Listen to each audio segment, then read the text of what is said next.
Christmas என்பது அங்கீகரிப்பதற்கான நேரம், a time for recognizing. அதாவது நம்முடைய வாழ்க்கையில் நாம் பல்வேறு நேரங்களில் பிறரை அங்கீகரிப்பது என்பது அன்றாடத்தில் பயன்படுத்தப்படாத ஒன்றாகவே இருக்கிறது. நாம் மற்றவர்களை அங்கீகரிக்கிற பொழுதுதான் அவர்களுக்குள் இருக்கின்ற அழகினை நாம் உணர்ந்து கொள்ள முடியும். ஒரு முறை என்னுடைய வாழ்க்கையில் நான் பல நேரங்களில் சிந்தித்து பார்த்த ஒரு நிகழ்வு என்னவென்றால், நான் பள்ளிக்கூடங்களை படிக்கின்ற பொழுதெல்லாம் மேடைக்கு கீழே அமர்ந்து கொண்டு மேடையில் நடனமாடுகிறவர்கள், பேசுபவர்கள், சிரிப்பவர்கள், நகைச்சுவை உணர்வோடு நடிப்பவர்கள் எல்லாரையும் பார்த்து கைத்தட்டுவது வழக்கமான ஒன்று.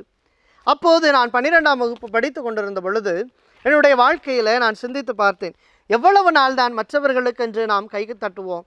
நம்மை பார்த்தும் 4 பேர் கைத்தட்ட வேண்டும், பாராட்ட வேண்டும், நானும் இவர்களை போன்று நடிக்க வேண்டும், பாட வேண்டும், ஆட வேண்டும் என்று சொல்லி சிந்தித்த பொழுது 12ஆம் வகுப்பினுடைய இறுதி காலகட்டத்தில் அன்றைய ஆண்டு விழாவில் நான் பேச்சு போட்டியிலே பேசி முதல் பரிசினை பெற்றேன். அப்போது எனக்கான அங்கீகாரம் இந்த பேச்சு போட்டியின் வழியாக கிடைக்கப்பெற்றது என்பதை விட எனக்குள் இருந்த அந்த அங்கீகாரத்தை என் பள்ளியின் ஆசிரியரும் தலைமை ஆசிரியர்களும் உறுதிப்படுத்தினார்கள் என்பதை என்னால் உணர்ந்து கொள்ள முடிந்தது. அன்றிலிருந்து நான் தூய வளனார் கல்லூரியிலே கல்லூரி படிப்பை மேற்கொண்ட பொழுதும் சரி, எத்தனை பேச்சு போட்டிகள் வருகின்றனவோ, எவ்வளவு மேடைகள் எனக்காக வாய்ப்பை கொடுக்கின்றனவோ, அத்துணை மேடைகளிலும் சிறப்பாக அந்த கலைத்திறனுக்கு ஏற்றவாறு பேசுவதும், நடிப்பதும், கவிதை எழுதுவதும், கட்டுரை வடிப்பதுமாக வாழ்க்கை அமைந்தது. அப்போதுதான் நான் உணர்ந்து கொண்டேன், நான் மட்டுமல்ல, என்னை போன்று யாரெல்லாம் இருக்கிறார்களோ அவர்களை அங்கீகரிக்கிற பொழுது இன்னும் அதனுடைய திறன் அதிகமாக்கப்பட்டதை என்னால் உணர்ந்து முடிந்தது. எனவே நான் எந்த குருமானவர்களை சந்தித்தாலும், எந்த மாணவ மாணவிகளை சந்தித்தாலும் எழுதுகிற, பேசுகிற பழக்கம் கொண்டவர்களை இன்றளவும் உற்சாகப்படுத்துவதும் அவர்களை அங்கீகரிப்பதுமான ஒரு பழக்கம் கொண்டிருக்கிறேன். அது உண்மையில் எனக்கும் உந்து சக்தியாக இருக்கிறது, உற்சாகமாக இருக்கிறது, அவர்களுக்கும் உறுதுணையாக இருக்கிறது என்பதை புரிந்து கொள்ள முடிந்தது. இயேசுவில் பிரியமான சகோதர சகோதரிகளே, இயேசுவினுடைய இந்த பிறப்பு என்பது அங்கீகரிப்பதற்கான ஒரு நேரமாகவே நான் பார்க்கிறேன்.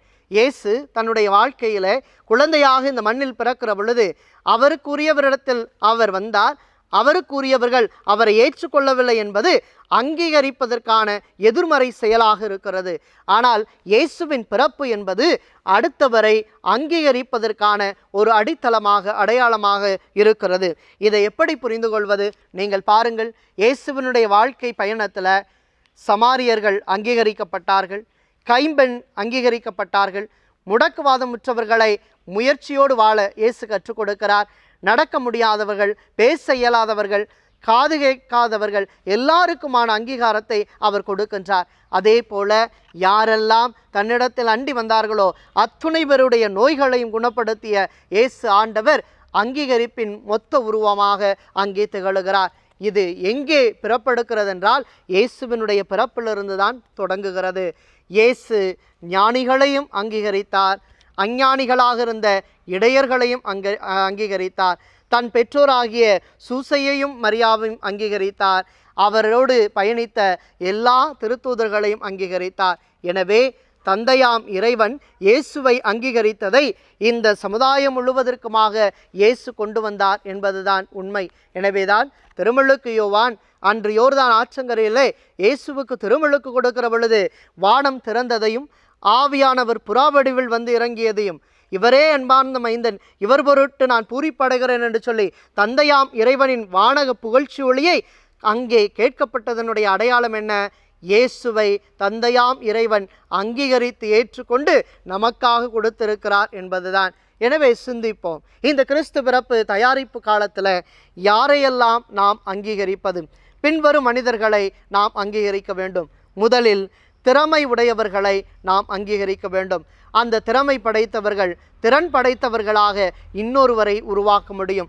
இரண்டாவதாக முன்மாதிரியாய் வாழ்பவர்களை அங்கீகரிக்க வேண்டும். இன்றெல்லாம் துர்மார்கியாய் வாழ்பவர்களை தான் இந்த சமூகம் அங்கீகரிக்கிறதை ஒழிய முன்மாதிரியாய் வாழ்பவர்களை மூளையில் இருக்கிற முடங்கி போகிற மனிதர்களாக மாற்றுகிறார்கள். மூன்றாவதாக பிறருக்கு உதவுபவர்களை, அதான் பழமொழி சொல்லுவாங்கள்ல, உதவி செய்யாட்டியும் உபத்திரம் செய்யாமறியா என்று சொல்வார்கள்.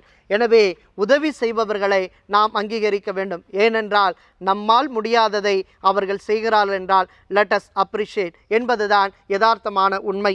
நான்காவதாக பார்க்கிறோம், மற்றவர்களை படிக்க வைப்பவர்களை நாம் அங்கீகரிக்க வேண்டும். இன்றெல்லாம் இந்த சமூகத்தில் எத்தனையோ ஏழை எளிய மாணவ மாணவியரை எல்லாம் அவர்கள் அரசு பணியில் சேருகிற வண்ணம் பல பயிற்சிகளை கொடுத்து எண்ணற்றவர்கள் படிக்க வைக்கிறார்கள்.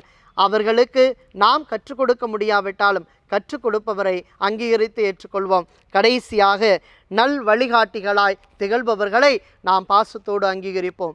இப்படியாக நம்முடைய வாழ்வு இயேசுவின் பிறப்பில் தென்பட்ட இந்த அங்கீகரிக்கும் பண்பினை நம் வாழ்வாக ஏற்றுக்கொண்டோம் என்றால் இந்த கிறிஸ்து பிறப்பு பெருவிழா அங்கீகரிப்பின் காலமாக நேரமாக வாழ்க்கையாக அமையும்.